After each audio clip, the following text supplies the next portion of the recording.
Bien, buen día. Vamos a avanzar un poquito con la temática. Esto es lo último que va en el parcial del día viernes. Es una manera más de representar las funciones booleanas. El software que vamos a usar está en la página para descargar. Ese lo descargan. Ahí está el instructivo, todo igual. Si tenemos tiempo, vamos a avanzar con eso al final de la clase. Los objetivos que nos vamos a poner ahora, el día de hoy, es reconocer los lenguajes para ver cómo representamos funciones booleanas. Vamos a identificar un poco el lenguaje de HDL, que es con el que vamos a programar, vamos a ver de qué se trata. Y de ahí vamos a ver cómo se compone este lenguaje. Vamos a ver un poquito el formato de HDL, vamos a ver los distintos tipos, algunos tipos de librería que tiene la clase de hoy. A medida que avancemos en la materia, vamos a ir viendo otras librerías. Vamos a ver qué es la entidad y su sintaxis, a qué se refiere con la palabra entidad, cuál es la importancia de eso, y ahí vamos a ver lo que es la arquitectura. Vamos a ver qué son las declaraciones concurrentes, porque este es un programa concurrente de ejecución no secuencial. Vamos a ver cómo se ejecuta un flujo de diseño del proyecto en VHDL. Y por último, nos vamos a familiarizar un poquito con la herramienta que vamos a usar. Estos son los métodos que ya vimos la semana pasada. Lo que es la descripción verbal, la escala de verdad, los diagramas esquemáticos, expresiones de álgebra, diagramas de tiempo y lenguaje de descripción de hardware. Algunos de ellos los podemos usar dentro de la aplicación que vamos a ver ahora. Bien, este es un ejemplo bastante simple y básico para adentrarnos dentro del mundo este. ¿Qué es lo que dice? Representar un circuito digital que sea capaz de controlar un indicador de advertencia del cinturón de seguridad en un automóvil. Es decir, si el conductor está presente y el conductor no tiene el cinturón enganchado de seguridad y el auto está activado, entonces encender una luz de advertencia. ¿Estamos? Entonces, si hay una persona, lo que pasa de los autos, que te avisa que no tiene el cinturón puesto. A ver, el de ahora tiene una señal luminosa en el tablero. Si no le hacemos caso, empieza el pitido, ¿no es cierto? Y si no le hacemos caso al pitido, dice, bueno, ya está, esto lo molesta después de un tiempo que algo quiere. Pero es como que te da advertencia. Entonces, la luz de advertencia, ¿qué es? El conductor presente, que no esté el cinturón enganchado y que el interruptor esté encendido. Bien, este sería el diagrama esquemático con juego. Podemos, en el lenguaje este, hacerlo eso también, ¿no? Podemos ponerlas con juego, un método gráfico lo tiene. Este es un diagrama temporal. Están familiarizados con ese diagrama, lo vamos a usar mucho en la asignatura, por eso es importante que entiendan. La tablita de verdad, ¿se entiende? Entonces, ¿cuándo va a ser 1? Cuando la condición sea 1, 0, 1, ¿se acuerda? Con 1, 0, 1, la salida es 1. El 0, que tiene el cinturón de seguridad, pues como va negado, es cuando queremos que sea 1 la función. Si nosotros vemos, la tabla de verdad, ¿qué tiene? 0, 0, 0, 0, 0, 1, 0, 1, 0, y estos eran niveles de tensión, ¿recuerdan? Entonces, si nosotros vemos, en el primer instante de tiempo, en un milisegundo, la entrada es 0, 0, 0. ¿Lo ven? Esta lonja es 0, 0, 0. Esta es la entrada y esta es la salida, es 0. Después tenemos 1, 0, 0. Y la salida es 0. Acuérdense que estos son tiempos discretos. Que no es analógica la variación de las entradas, entonces vale 0, 1. Esto es 0, 1, 0. La salida es 0. Cuando la entrada es 1, 0, 1, recién ahí la salida tiene que tomar el valor 1. Entonces, este diagrama temporal divide la parte de las entradas y la parte de las salidas. Para formar la escala de verdad, ¿qué es lo que hace? La ignición, esta entrada es el bit menos significativo. Entonces tiene una frecuencia de cambio cada 1 milisegundo, ¿verdad? Entonces en 1 milisegundo después un milisegundo en alto, un milisegundo en bajo, un milisegundo en alto. El bit que le sigue, la frecuencia es el doble. Entonces, está viendo el periodo acá. Entonces acá, ¿qué tenemos? 2 milisegundos en bajo, 2 milisegundos en alto, que es lo mismo que hacer acá, 0, 0, 1, 1, 0, 0, 1. Y la tercera entrada son 4 ceros, 4, 1, 4, 0, y ahí tenemos todas las combinaciones. ¿Alguna duda con cómo es el diagrama temporal? ¿Seguro? ¿Esto qué es lo que me dice? No es que la entrada se va a ir comportando así todo el tiempo, ¿no? Y acá ¿qué es lo que analizo? Todos los cambios de entrada para ver cómo es la salida. Y ahí cómo se comporta es otra cosa. Yo lo que necesito es cuando venga esta entrada, la salida sea 1. Y las otras condiciones de entrada no me interesa. ¿Se entiende? No es que la entrada va cambiando 0, 1, 0, 1, cada un segundo, no. La entrada va cambiando acorde a los sensores. Esto sería que es algo que sería para ver si tenemos para probarlo más. Por ejemplo, Claro, nosotros cuando hagamos la simulación lo que vamos a hacer que es ponerle todas las entradas y en base a eso ver cómo se comporta la salida. ¿Estamos? A nivel prueba. Pero acá, ¿qué es lo que me hace? La representación de un diagrama de tiempo es mostrarme cómo se comporta en todas las entradas la salida. O sea, sería una forma de representación única también. Pero como les repito, no es que todo el tiempo se está comportando así. Yo me subo al auto, me siento, detecta la presencia del pasajero, ahí se va a mandar a uno en el tiempo que esto sucede. Yo lo que necesito es que se comporte así el circuito general. Bien. Y el lenguaje de descripción de carga. En realidad, el lenguaje de descripción de carga permite describir circuitos complejos mediante lenguaje basado en texto y diseñar e implementar circuitos digitales complejos. La palabra complejo es importante porque lo que venimos viendo nosotros son representaciones que han visto la tabla del verdadero mapa de Carnot hasta 5 variables de 1 kilómetro, porque ya tenemos 32 filas ahí. Si te animas a ponerlas a instalar, porque tarda un poquito la instalación.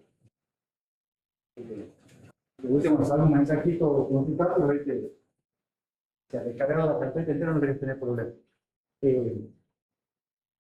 Entonces, hasta 5 variables, 5 sensores de entrada, se puede hacer una lógica manual, gráfica y demás. Porque cuando el circuito es mucho más complejo, hay que analizar tiempo y demás, usamos el lenguaje. Obviamente, al fines de la asignatura, los circuitos que llegamos a programar por cuestión de tiempo son circuitos simples. Ahora, VHDL es la combinación de dos acrónimos, VHSIP y HDL. VHSIP es muy alta en circuitos integrados de muy alta velocidad. Al ser un lenguaje concurrente, lo que hace es trabajar muy rápido. O sea, no ejecuta línea por línea, ejecuta todo al mismo tiempo. Vamos a ver que no importa el orden que declaramos la asignación de señales y demás, que lo hace todo al mismo tiempo. El único retardo que tiene es el tiempo que cambia, que era el tiempo de propagación, si se acuerdan, entre leer la entrada y generar un cambio de la salida.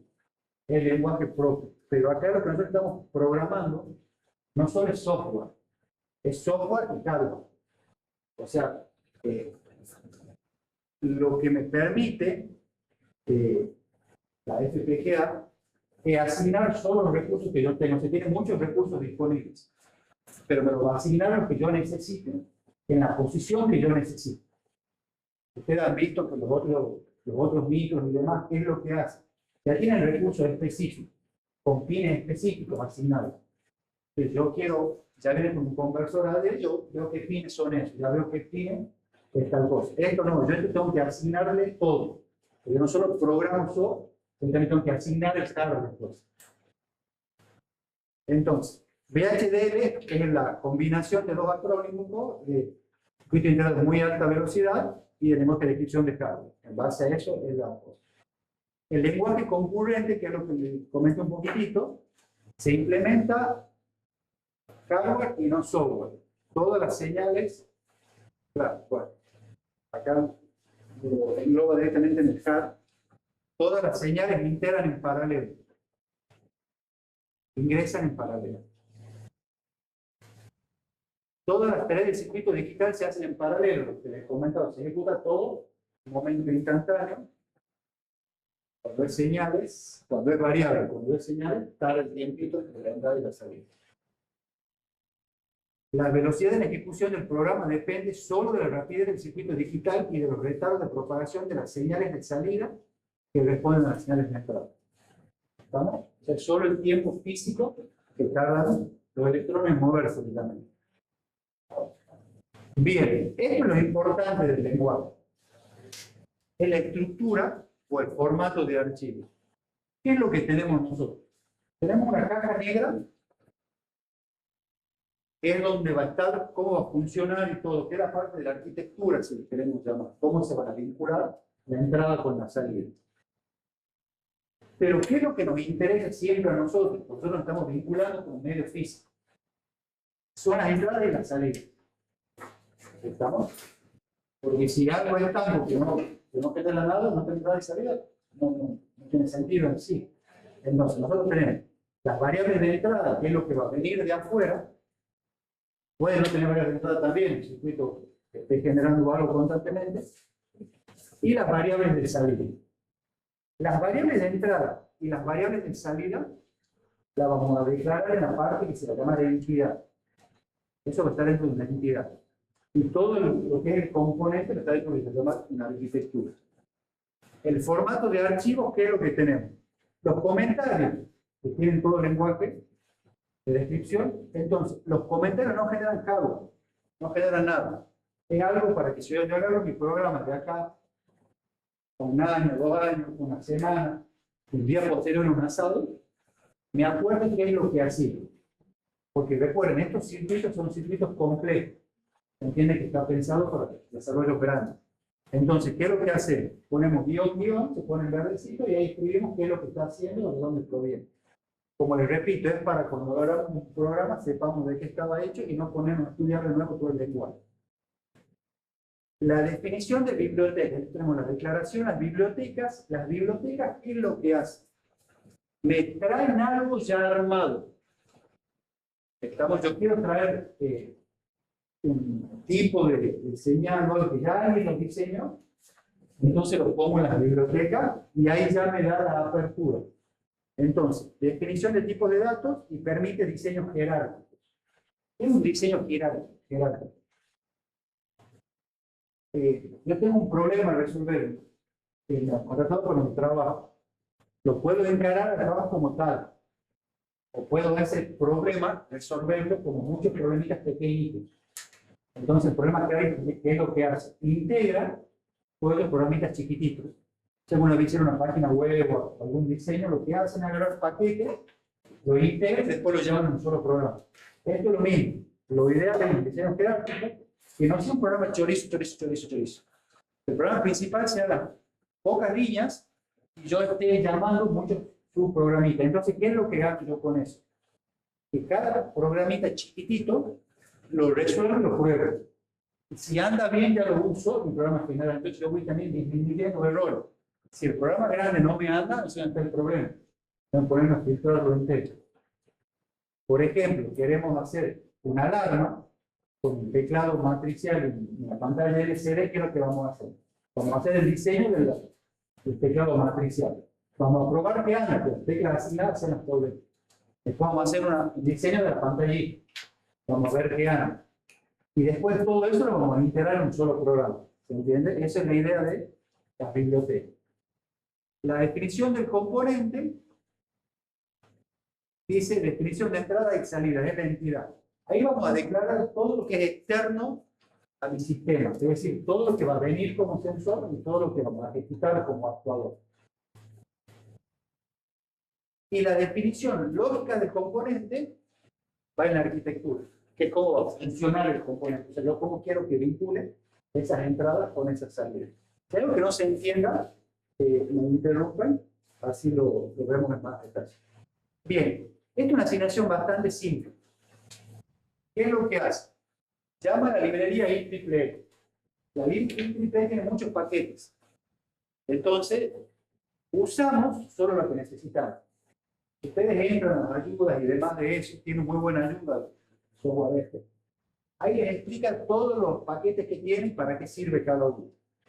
Entonces, se llama la librería IEEE, está por hacer una compuerta, está por implementar esto con lenguaje de descripción de estado. Lo pueden hacer en un esquemático así, poner los bloquecitos y demás. ¿Qué hace la entidad? ¿Se acuerdan? Sería una entrada, dos entradas. Luego hacía la configuración de dicha entrada. No, la entidad. ¿Para qué? La entidad que no sé, para declarar entrada y salida. Para declarar entrada y salida. Entonces, ¿qué es lo que hace? La entidad va a tener un nombre.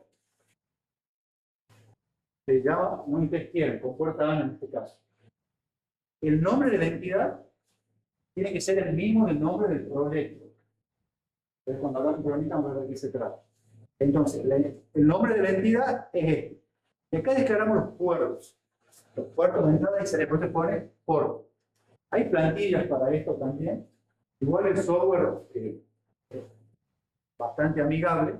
Cuando hacen algo, compilan, que marque el error cuando es sintaxis. Declaramos los puertos. ¿Qué dice? A y B son dos puertos enteros del modo entrada.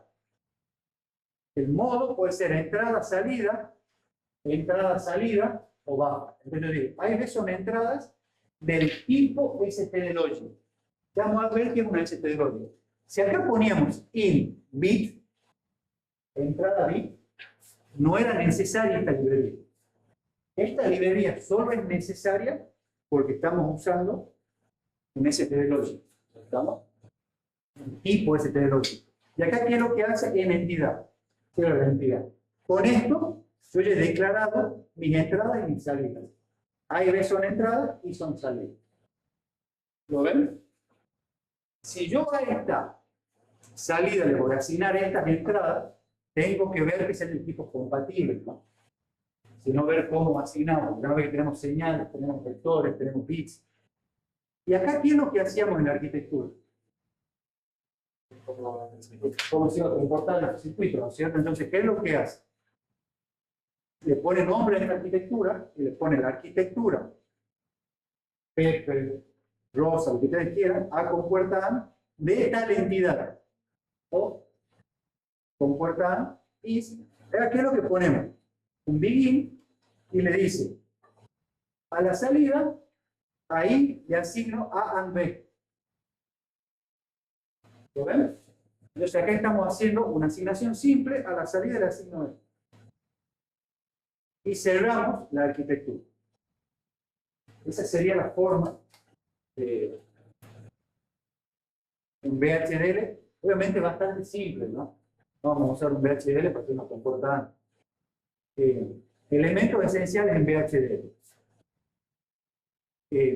Las librerías, y ya saben, el modo es entrada, salida o baja. Y el tipo es bit vector. Si usamos bit o bit vector, no hace falta esta librería. Logic vector, enteros, caracteres, hay un montón de otros tipos más.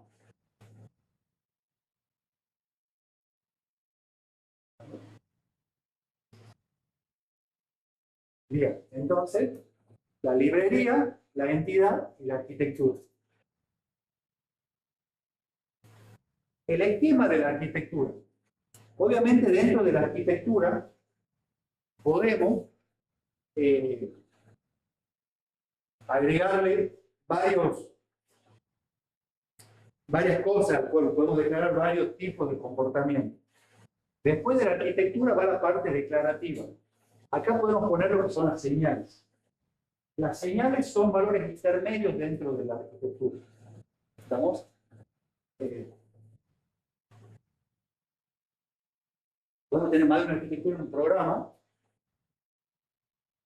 pero ¿qué es lo que hace? Yo tengo entradas y salidas, pero no quiero vincularlas directamente, quiero procesarlas, quiero hacerle cosas interno adentro antes de que sea una salida. Aparte, las entradas y las salidas son solo eso. Yo a las entradas solo las puedo leer y a las salidas yo las puedo escribir. Pero puede escribir una entrada, ¿se entiende? Desde el programa, marcar un error, decir, ya no hay una entrada, un valor que me está viniendo de afuera, ¿cómo querés que le asigne un valor yo? Si ese sensor es 1 y yo le mando un 0, me hace un corte y me quemas. Entonces, si yo tengo que procesar esa información en medio, lo que hacemos es usar señales intermedias. Porque yo la señal la puedo leer, la puedo escribir, puedo hacer lo que quiera. Y ahí le puedo asignar a esta señal, cuando está todo procesado, el valor a la salida. ¿Se entiende? Entonces, por eso existen las señales intermedias. Obviamente, tiene que ser del mismo tipo que la entrada. O sea, yo no puedo a una manzana asignarle una naranja. Entonces, yo voy a usar como entrada STLogic, mi señal también es STLogic, si no va a decir tipo incompatible y me va a quedar un error. Y acá, ¿qué podemos? Declaraciones de proceso, llamado proceso concurrente, asignación de señales concurrentes. Esto vamos a ver ahora. Asignación de señales condicional, asignación de señales selectiva, declaración de instanciación de componentes. Todo esto vamos a ir viendo a medida que avancemos. O sea, esto ir complicando un poquito más. Entonces, en el cuerpo de la arquitectura van los operadores, declaraciones concurrentes y declaraciones secuenciales. Al final de la asignatura, la última tercera parte de la asignatura en realidad, vamos a ver circuitos con memoria y a veces vamos a necesitar que el circuito sea secuencial. Entonces, ¿qué es lo que hacemos? El lenguaje concurrente, que ejecuta todo al mismo tiempo, le ponemos adentro que se haga secuencial, en una parte que ejecute línea por línea. ¿Se entiende? Por eso también te da la posibilidad de eso este programa. Bien, los operadores en VHDL. Hemos visto en la materia los operadores lógicos y los operadores aritméticos. Sumas aritméticas, restas, productos, divisiones, potencia, valor absoluto. Y también tenemos las compuertas. Vean cómo se asignan, ¿no? La sintaxis. A S1 le asigno el menor o igual, es como una flechita, A, AND, B, AND, C. O A, NAND B, NAND C. También le puedo poner paréntesis. A S1 no A. S1 no necesariamente es un valor de un elemento, no necesariamente un bit. Tranquilamente puede ser un vector de 5 elementos. Si nosotros hacemos a un vector y A es un vector no A, lo que hace es a cada valor de ese vector lo niega. Salvo que yo lo mande a negar a un elemento específico de ese vector. Yo diga, el vector de la posición 3, negamos. Si lo ponemos así a un vector, lo que hace es a cada elemento de ese vector lo niega. Lo mismo si yo hago una OR exclusiva entre dos vectores, lo que hace es la posición de cada vector una OR exclusiva. Y después tenemos relacionales, que sean igual, que sea distinto, que sea menor igual, que sea mayor igual. Todo esto son operadores que permiten el lenguaje de HDF. Bien, este es un ejemplito, hasta diría medio absurdo, para el uso de una señal intermedia, pero es para que entendamos para qué se usa. ¿Por qué es medio absurdo? Porque tranquilamente a la salida yo podría haber puesto I, A, AND, B, entre paréntesis, por C. En una sola línea, ¿se entiende? Pero bueno, lo que estamos viendo a la parte de señales intermedias. Si vemos acá la entidad que declara entrada y salida, tenemos tres entradas, A, B y C. Es del mismo tipo, la podemos poner en una sola línea. No es necesario que ponga A, 2 puntos, entrada B, B, 2 puntos, entrada B. En una sola línea ponemos todo. Igual estas son sugerencias de programación. Cuando ustedes programen, seguramente van a elegir nuevas herramientas, nuevas variables. ¿Qué es lo que hacen hoy por hoy? Que lo hacemos nosotros también, es poner el lenguaje para que opinen en inteligencia artificial, que a veces nos sacan muchas líneas de código en una sola, porque este es un lenguaje que está constantemente en movimiento, aparecen nuevas funciones y demás, o no las conocemos dentro de todas las funciones, que te tira otra idea que está muy buena y economiza. Igual cuando compilamos, todo lo que no le sirve el lenguaje mismo lo saca. O sea, en realidad lo que nosotros escribimos nos queda para interactuar con nosotros. Pero cuando ellos compilan, sacan lo que no les sirve. Entonces, la entidad tiene el nombre de la entidad, los puertos de entrada, A, B, C, 3 puertos de entrada y una salida. Cierra la entidad, ya ha declarado puertos de entrada y salida, y en la arquitectura declara una señal de tipo bits. ¿Por qué bits? Porque le quiere asignar a 2 bits. O sea, a 2 señales del tipo bit, le va a asignar la señal intermedia E. No hace falta librería acá, porque ha puesto bit. El tipo es bit. Sería stlogy, ahí necesitaríamos declarar la IEEE a stlogy, ¿cierto? Entonces, ¿qué es lo que hace? A M le asigna A and B. Y a la salida le asigna M or C. ¿Lo ven? Enclose. Si ustedes a este lo escriben al revés, no pasa nada. Si yo arriba pongo I le asigno M or C y abajo a M le asigno A and B, el circuito funciona exactamente igual. Porque la programación es concurrente, no es secuencial. No es que ejecuta línea por línea, ejecuta todo al mismo tiempo. Eso es lo distinto a lo que vienen viendo, el cambio estructural en la programación. Por eso esto es mucho más rápido que el secuencial. Cuando estamos velocidad, lo que se usa es esto. Bien. Este es el software que les he pasado, que está en la página para descargar. Cuarto 2, lo pueden descargar directamente de la página de Altera, de la versión que lo hemos descargado en la primera página, no hemos hecho nada nuevo nosotros. Usamos la 13.00 y pack 1 porque es la que reconoce todas las plagas que tenemos nosotros ahora. Y es gratuito. Es una versión gratuita que no sale la licencia. Pero no está craqueado, nada, es lo oficial de la página de él. Obviamente, la versión gratuita tiene limitaciones que para los usos nuestros no afectan nada. O sea, no llegamos a la complejidad de desarrollo que tiene. Permite, esta versión gratuita, describir el sistema digital mediante VHDL, HDL, Verilog. VHDL es un estándar generalizado. Todas las familias en FPGA lo usan. Nosotros, de las familias de FPGA, tenemos una marca que se llama Altera. Altera es un lenguaje propio de programación que es el HDL. Sí, muchos años, 12 años más o menos, le enseñábamos ese lenguaje. Era propio de Altera. Hay otras materias, PDS, en la facultad, que no usa Altera, usa Cyrus. Entonces, para no tener conflicto entre las familias, usamos un lenguaje estandarizado y ya está. Pueden usar la palabra que ustedes consideren. Diagrama de bloques, se toman circuititos gráficos, una compuerta, una hora exclusiva, un contador, un registro, y arman un circuitito así. Diagramas esquemáticos.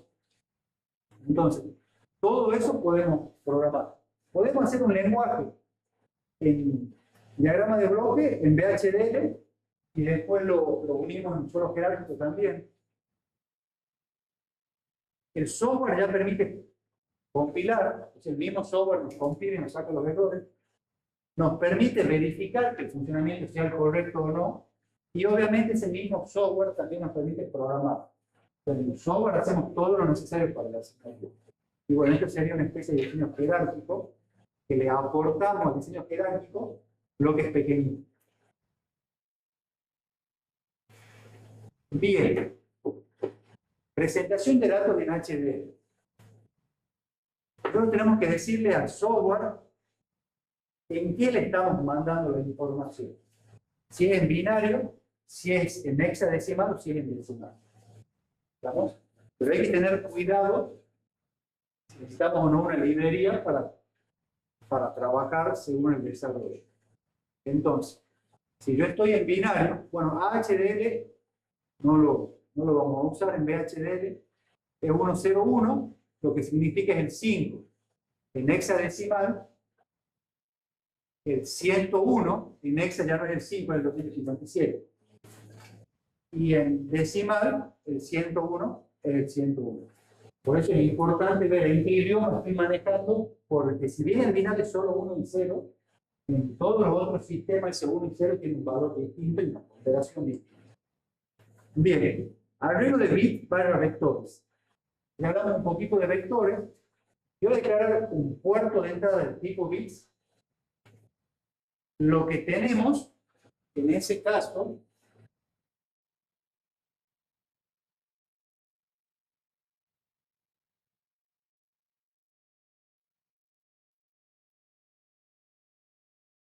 ¿Qué es lo que dice? Yo declaro un vector. ¿De cuántos elementos? No. 8. ¿Estamos? ¿Qué es lo que me dice acá? Yo voy a declarar un vector P1, que va a ser una entrada, modo entrada, tipo bit vector. Entonces, ¿qué es lo que hace? Me declaro un vector que va a tener 8 elementos. ¿Y qué es lo que me dice? Va de 7, 2, 0, va en forma descendente del 7. Entonces esto va a ser P7, P6, y así, hasta P0. ¿Se entiende? Otra forma de declararlo es 0, 7. ¿Estamos? Bit vector 0, 7. P2 del tipo I, vector 0, 7. ¿Y qué es lo que va a hacer? Al revés. Me lo va a llamar P0, P1, así, hasta P0. En ambos casos son vectores de 8 elementos. Pero desde dónde hasta dónde empieza a llenar ese vector es distinto. Si yo después agarro, este hemos llamado P, los puntos I, vector, así, y agarro, tengo el Z reservado, se nos llama ZO, 2 puntos, O, I, 0, le ponemos 2 puntos. Y hago, y a Z, y así, P, al P2, ¿qué es lo que va a hacer? Me va a hacer una A entre P7 y P0. ¿Se entiende? Va a ser este con este, este con este, este con este, este con este, este con este, este con este, este con este, este con este, este con este.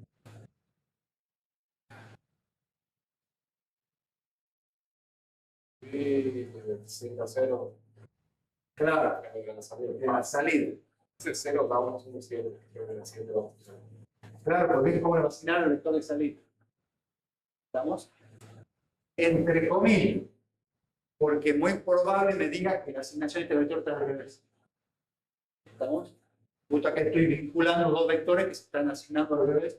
Habría que programarlo, verlo, si no nos tiene errores y nos permite hacer. Si nos lo permite hacer, lo que va a hacer es ir llenando P7 con haciendo antes P7 y P0 y llenando el vector Z0 del Z7 hasta Z0. ¿Estamos?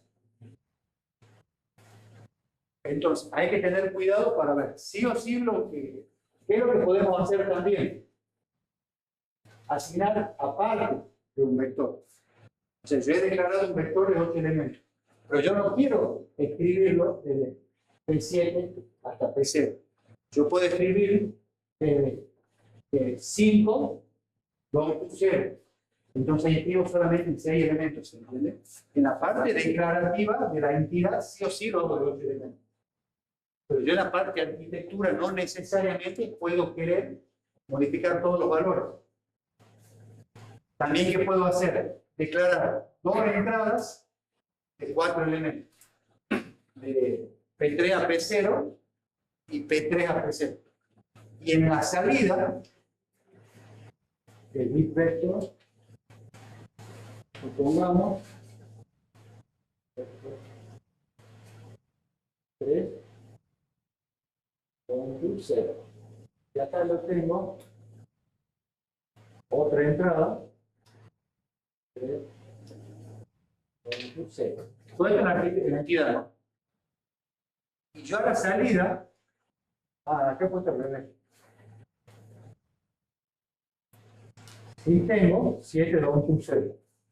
Entonces yo a Z le puedo asignar P acá lo que hay que poner es el signo ampersand P2. Entonces, ¿qué es lo que hace? Me pone el vector de P, que es de 4 elementos, y lo concatena en la segunda mitad del vector de P2. ¿Se entiende?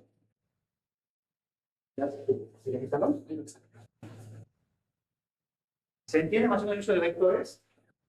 O también podemos hacer operaciones de bit específico, poner el P de la posición 5, nada más quiero ver, quiero escribir, con vectores llenándolo con muchos elementos individuales.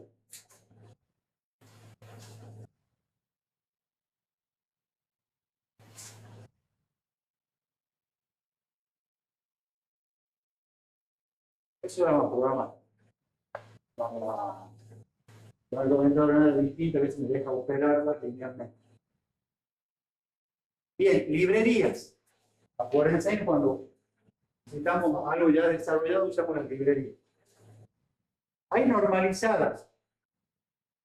Están predefinidas por el software, entonces yo las uso, las librerías normalizadas, veo cómo usarlas, qué es lo que necesito y ya está.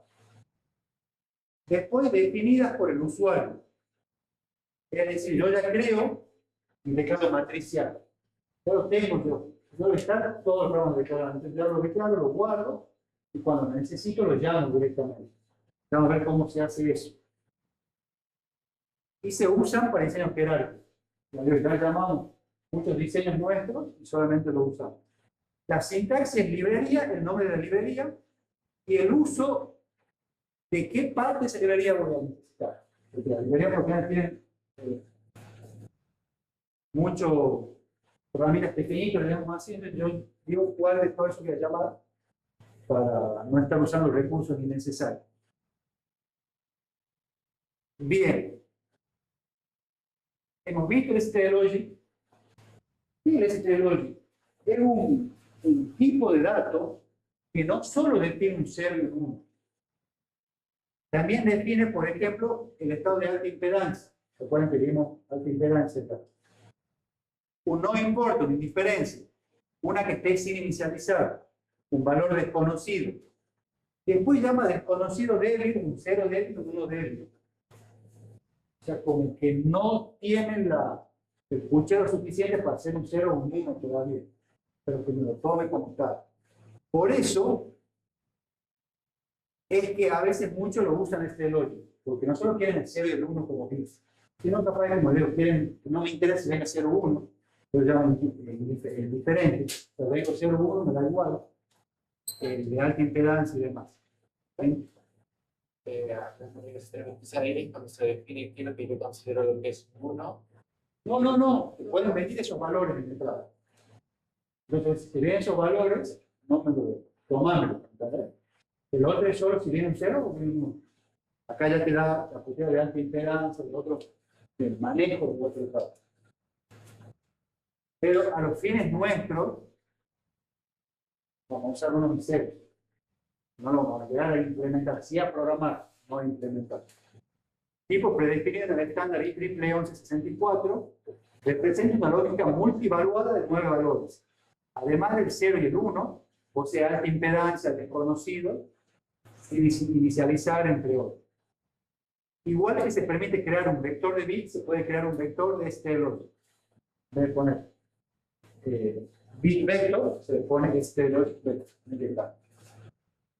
Pero hemos dicho que además del 1164 que pone estos 9 elementos, ¿qué es lo que me permite? Me permite hacer sumas, restas y multiplicaciones aritméticas.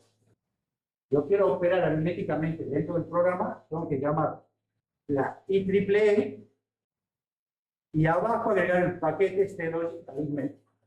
Obviamente, tengo que trabajar sobre STLogic.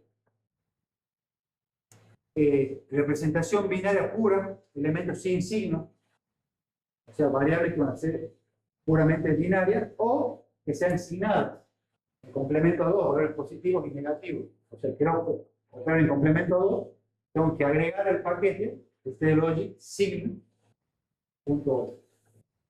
¿Se entiende? Esta es una de las librerías que vamos a usar mucho. Bien, diagrama básico del proceso de diseño. Cuando diseñamos, consciente o inconscientemente, básicamente hacemos esto. Nos da la especificación de qué es lo que queremos hacer, qué queremos automatizar, qué queremos procesar. Esa especificación hacemos la descripción del sistema, lo pasamos al lenguaje nuestro, lenguaje de máquina.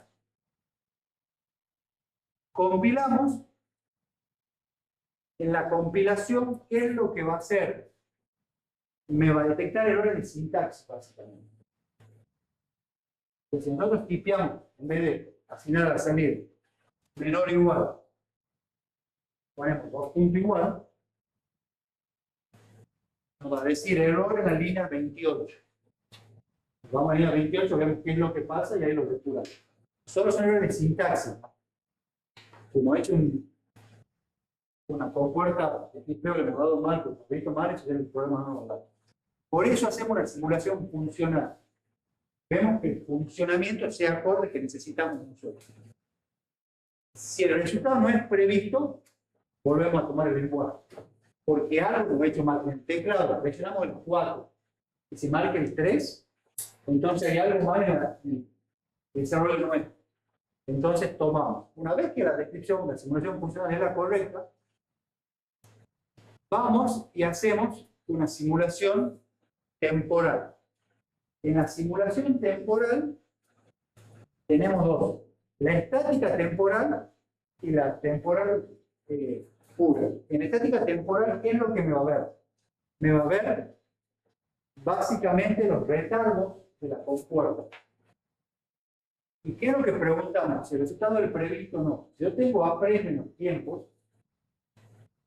que está demorando 5 nanosegundos, esto que demore 3, lo que tengo que ver es cómo distribuyo nuevamente ese cable. Entonces estamos programando cable. Entonces hay algo que me está demorando más de lo que yo digo. Y volvemos a tocar los tiempos. Una vez que todo el funcionamiento del correcto, que estamos dentro de los tiempos que necesitamos, ahí vamos a implementar lo que decimos. Si esa implementación no es acorde a lo que necesitamos, bueno, seguimos tocando adentro, si no, ya lo ejecutamos. Vamos a ver que la placa FPGA no es soldable a máquina por la cantidad de pines y demás. Con la máquina me refiero a mano, está en mi soldador. Entonces, lo que usamos en la cátedra son placas de desarrollo, ya que tienen acceso a distintos pines, pero ya tienen integrados otros. Una cuestión de practicidad. Cuando ustedes lo van a desarrollar o a implementar en algo, ¿qué es lo que se hace? Compran la FPGA, mandan a fabricar la placa y ya se suelda todo. Hoy por hoy, la ventaja es que ya lo compramos en China y ya te lo mandan a soldado por componentes, sale más barato que soldarlo uno al desarrollo. Pero imagínense en comprar 50 placas que estén mal diseñadas, había que hacer todo de nuevo. Por eso esto se retoca mucho hasta que estemos seguros que funciona el correcto. Y después llegamos al circuito final. Bien. Esto es lo que vamos a ver el día viernes. Asignaciones de señales concurrentes del VHDL. Asigna valores a señales mediante expresiones. Pueden ser de tres tipos. Simple, que ya lo hemos visto, seleccionada o condicionada. Vamos a ver de qué se trata el ciclo. Miércoles. Yo no dije lo no, dijiste el viernes y ahí. No, el miércoles. Igual lo vamos a ver ahora. Vamos a hacer un ejemplito el miércoles. Bien. La asignación simple lo que hemos visto. A la señal le asigno la expresión directamente. Entonces, ¿qué es lo que hace? Me genera una señal intermedia acá, QA. QA le asigna R por T. Y a QB le asigna QA AND NOT, una hora exclusiva entre G y H. Esto es lo más simple, lo más directo, lo que ya vimos. ¿Entienden? Entonces, asigno directamente al nombre de la señal la expresión. Los paréntesis indican el orden de las operaciones. Es igual que en álgebra. Entonces, Este paréntesis va a ser G hora exclusiva H y después va a ser QA and not F. Este paréntesis no sería necesario. El de afuera. Y recuerden, no importa el orden en el que ustedes el resultado va a ser el mismo. Bien, asignación de señal seleccionada. ¿Cuándo se da esto? Con la expresión esta, ¿y qué es lo que va a hacer? Va a ir viendo distintas condiciones. Y según qué condición se cumple, qué valor le voy a asignar a la señal. Por ejemplo, dice el equivalente a un case en otro lenguaje de programación. ¿Qué es lo que hace una tabla de verdad? Dice, un circuito que detecte con 3 entradas cuando hay la mayoría de unos en su entrada. O sea, detectar la salida cuando la entrada tenga mayoría de 1. Que veremos viendo hasta ahora. Entonces dice, cuando hay mayoría de 1 a las entradas, la salida va a ser 1. Entonces, ¿cómo se usa la with select? Agarra, usa ese login, podría haber sido bit vector y no usamos la librería esta. La salida lo mismo, podría haber sido bit y no usamos esto. Pero si esto es este login, la salida, la entrada también es el login, ¿no? O sea, no podemos meter un bit vector con este login vector. ¿Y qué es lo que hace? With a la entrada, con la entrada A seleccionar. Cuando la entrada sea 0, 1, 1, esto es un no. Es un símbolo básico. Está en el teclado. Es una barra cortada al medio. ¿Estamos? Así se usa la otra. Pueden hacer un lenguaje más largo que dice 1, when 0, 1, 1. ¿Estamos? 1, when 1, 1, 1. Poner muchas líneas. O en una sola filita, pueden ver. Entonces dice, la salida ahí le asigno 1, vean que esto es un solo valor, puede estar con comillas simples. Esto es un conjunto de valores, puede estar con comillas dobles. When 0, 1, 1, o 1, 0, 1, o 1, 1, 0, o 1, 1. When other, le asigno 0.